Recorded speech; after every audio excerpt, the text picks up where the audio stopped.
અમદાવાદમાં ફરી એકવાર દીપડો દેખાયાની વાત સાબિત થઈ અફવા। કર્ણાવતી ક્લબથી એસપી રિંગ રોડ તરફના રોડ ઉપર દીપડાની વાત અફવા સાબિત થઈ છે। મોહમ્મદપુરા ગામની પાછળના ભાગે શ્વાન હોવાની વન વિભાગની પુષ્ટિ। વન વિભાગે ફૂટપ્રિન્ટના આધારે શ્વાન હોવાની પુષ્ટિ કરી છે। વન વિભાગની લોકોને ખોટા પેનિકમાં ન આવવાની સલાહ। મોહમ્મદપુરા ગામની પાછળ દીપડો દેખાયાનો કાફે કર્મીનો દાવો હતો। કાફેમાં કામ કરતા વ્યક્તિનો દાવો હતો। દાવાના આધારે વન વિભાગે પાંજરા ગોઠવીને તપાસ શરૂ કરી હતી અને આસપાસના સીસીટીવીમાં પણ દીપડો હોવાના કોઈ પુરાવા નથી મળ્યા। એટલે કોઈ પણ પ્રકારની અફવા ન ફેલાવા એબીપી અસ્મિતા પણ વિનંતી કરી રહ્યું છે, અપીલ કરી રહ્યું છે। જે મોહમ્મદપુરા પાછળ જે એવું કહેવામાં આવી રહ્યું હતું કે દીપડો છે એ ખરેખરમાં શ્વાન નીકળ્યું, કૂતરું નીકળ્યું છે। કર્ણાવતી ક્લબથી એસપી રિંગ રોડ તરફના રોડ ઉપર દીપડાની વાત જે કરવામાં આવતી હતી એ ફક્ત ને ફક્ત અફવા છે, બીજું કશું જ નથી।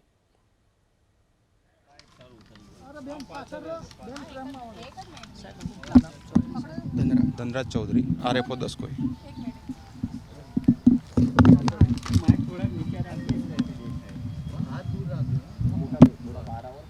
भाई चेतन भाई बांभणिया थोड़ा बहार जाओ।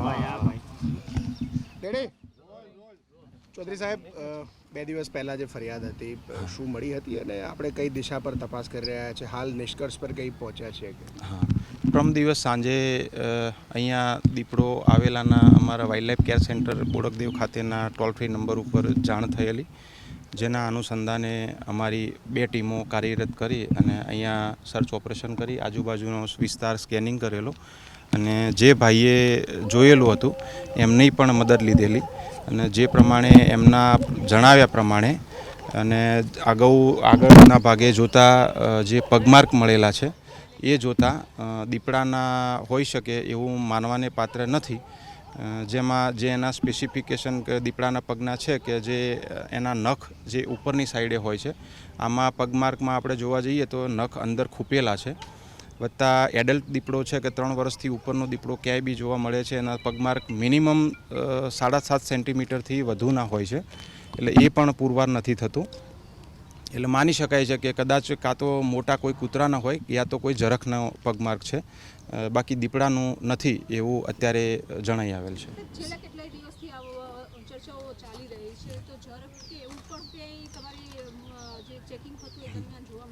નહીં, અમને એ પ્રકારેનું કોઈ પણ વન્ય પ્રાણી અમને અમારા સર્ચ ઓપરેશન દરમિયાન કોઈ પણ જોવા મળેલ નથી।